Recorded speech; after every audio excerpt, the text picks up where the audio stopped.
Hello and welcome to the new episode of the network tutorial for beginner. CIH is here, and in today's tutorial we are working on the Juniper switches and learn how to do basic configuration, set up VLAN and set up SVI, which is known as a IRB or RVI in Juniper world. So let's console to the switch. Originally, Juniper works on a Unix FreeBSD system. So when you first time log into this device, you need to log in as a root, which don't have any password. So now you are logging in the FreeBSD version of your device, and you no need to go to the Junos. Since this device is ready for a zero-touch configuration, it's looking for a DHCP server to get the IP address and update its firmware. By typing CLI, you are in a Junos. An equivalent of the show run in Juniper world is show configuration. By show configuration, we can see the current running configuration on the device on a Juniper world. So let's scroll down and zoom in. Let's take a look at some of our interfaces.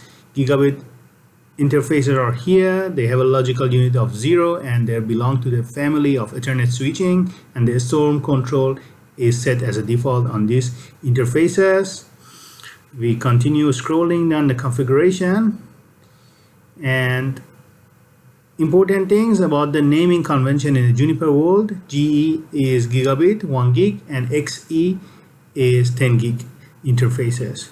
So as you can see that we have all the interface configuration one by one here. Let's continue and see what else is configured on this switch.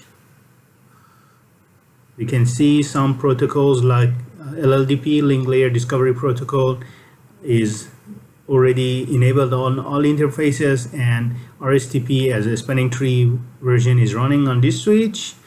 One important thing is that like any Cisco switches, Juniper switches also come within the native VLAN 1, which is VLAN 1, and the L3 interfaces also you can set for these switches.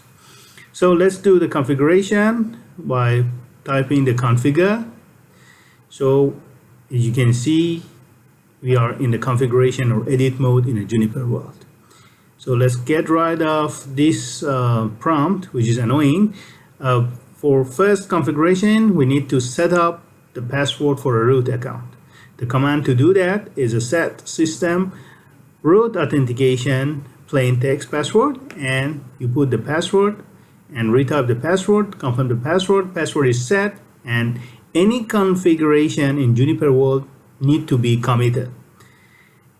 Despite in the Cisco world, when we key in the configuration is immediately take effect, but in Juniper world you need to commit. So to get rid of the auto upgrade image upgrade, we use the delete chassis auto image upgrade command. Delete in Juniper world is equivalent of a no in a Cisco world. So then we commit. After commit successfully, so we don't disturb with that command, let's take a closer look in the configuration we did. Set system root authentication plain text password, key in the password, delete chassis auto image upgrade, which is switch not looking for any DHCP server, so we can configure the switch properly without any issue. Okay, so now after this configuration, we set the host name for this device. Set system host name and put the host name for the switch. Take a closer look. Set system root authentication plain text password. Set the password. Okay, we commit after that. Then we can set the system host name switch -01, whatever name you want you can put in your Juniper switch.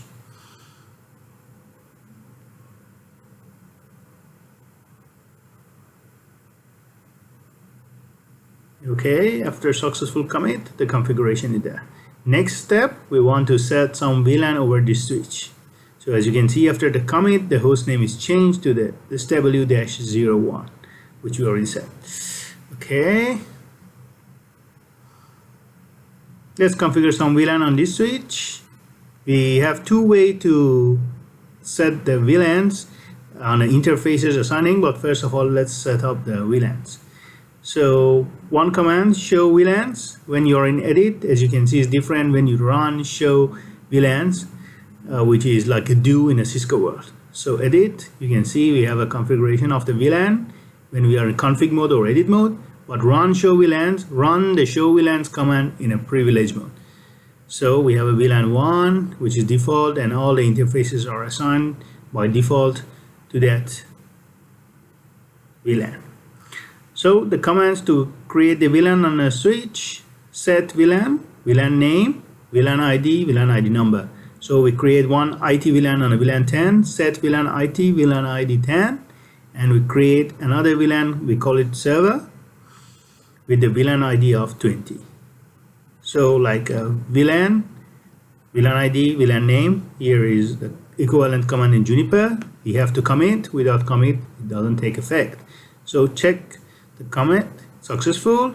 So now we run show VLANs and we can see two new VLANs 10 and 20 are added to our VLAN database in a switch, IT with VLAN 10 and server with tag of 20. So this is a command: set VLAN, VLAN name, VLAN-ID, and the number of the VLAN. But still we don't assign any interfaces into the VLAN. There are two ways to assign the interfaces to the VLANs. One is from the global edit, another from the interface edit mode. So we set interface name. In this case we add the gigabit Ethernet 5 with the logical unit of 0 with the family of Ethernet switch to the VLAN member of, let's say in this case, 10. You either can call the VLAN by ID or name. So VLAN 10, and we assign another interface number 6 to the same VLAN 10.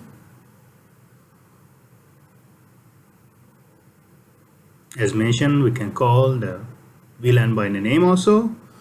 So, and we assign two other interfaces in VLAN 20. Let's do it on an interface edit mode.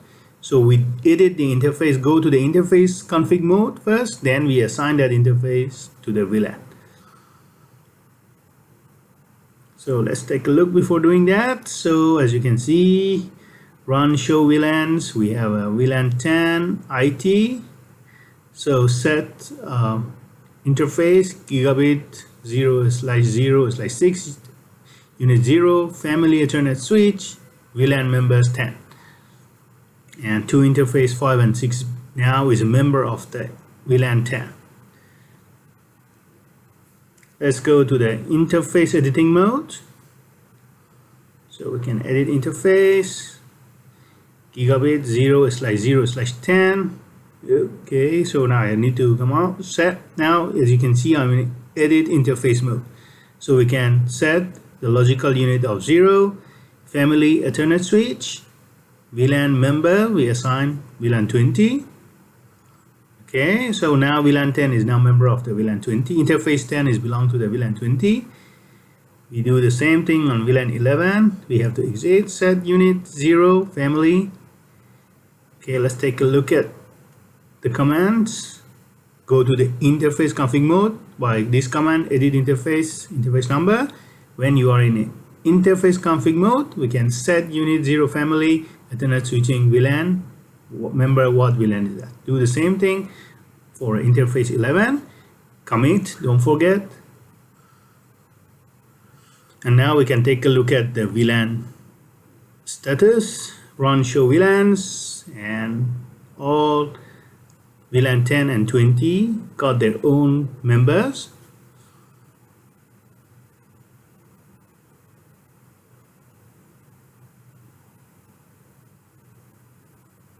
So now let's create one trunk port. In this case, I assigned the last interface for a trunk. Most Juniper switches start from the 0. So when in 24 port switches, 0 up to 23 is total 24 port interfaces. I need to go to the global edit mode or global config mode. Then go to the edit interface. So when you still not familiar with the Juniper, you can use the context space help, is very helpful as usual. So edit interface G0/0/23, which is the last port. Okay, if I can type actually. Yeah, E is missing. Let me delete and use the tab. No mistake. Much more easier. Always learn to use the tab shortcut on the keyboard. It's reduce the mistake. So we set unit 0 in this interface. It's just family of Ethernet switch, and we want to change the mode to the trunk. By default, interfaces are in a access mode. So we go to the interface mode, and we have two options. Use question mark. We see we have access and trunk options. So we set trunk. Now we want to allow all VLANs go through this trunk. So we set logical unit of 0 and the family of Ethernet.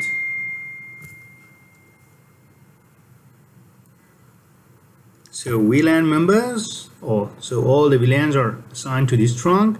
I did the same configuration on another switch. So after we set the SVI or IRB, we can actually test the ping between two switches. Let's take a closer look. In the interface configuration mode, edit interface, we set the switch interface mode to the trunk and also allow all the VLANs member. Commit everything. And let's take a look at the VLAN database. So run show VLANs. Now we have a VLAN 10, 20, IT and server with the representative member plus the one trunk for all of them. As you can see, the trunks are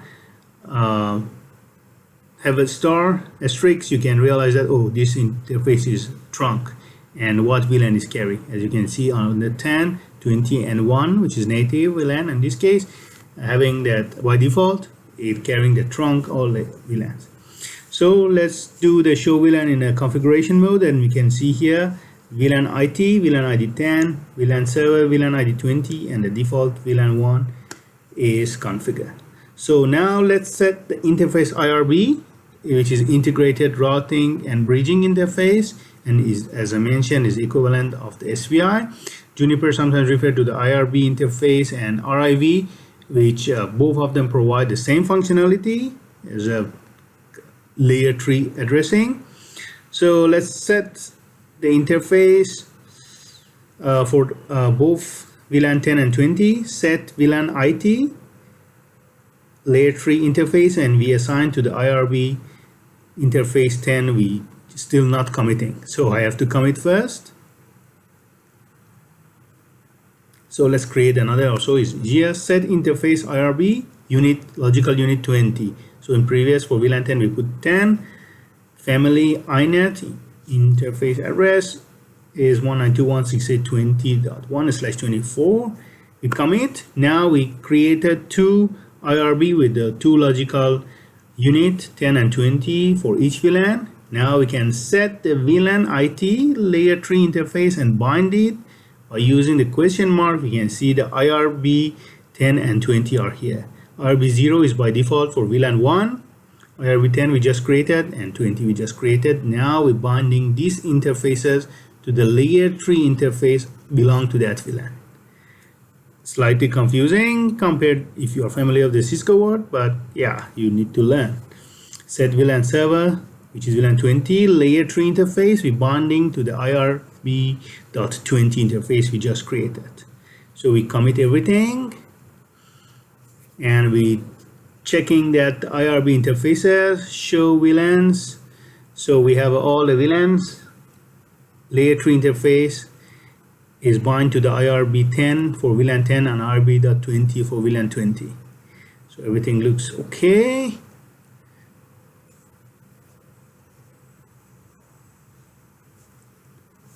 Useful command to check that IRB, we can use show interface IRB TRS and exit privilege mode, show configuration. So we can take a look at the configuration. Let's see what we have done so far. Let's take a closer look on interface 5 and 6, which we assign them as a member of the VLAN 10. So now they are a member of VLAN 10 or IT. Check the interface 10 and 11. Yes, both of them are members of VLAN 20 as we set. And finally we check the interface 23, which is the last interface on this switch. Yeah, we change the interface mode to the trunk, and we allow all the VLANs exist in this switch go through this trunk. Next thing we can check is the VLAN status. Just let's quick review. We have the VLAN IT.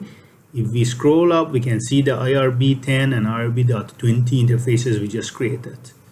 Here we go. IRB interface in a global. VLAN 1, which is set for DHCP. For VLAN 10 and 20, we assign the logical unit 10 and 20, then assign the IP. Under the VLAN, we assign this IRB to the layer 3 interface of the VLAN. Show interface IRB. There's a okay. Here we go. Both IRB 10 and 20 are up and running. Sorry, my zoom in slightly unshowed everything. So now let's ping the IRB interface on other switch 192.168.10.2, and the ping goes on nicely. So we have a full connectivity between these two switches. And the test for other VLAN 20, show interface, and we can see the status of all the interfaces. I didn't plug any computer yet, but we can see here the IRB interfaces which are up and running, up and up, and both of them got their own IP addresses.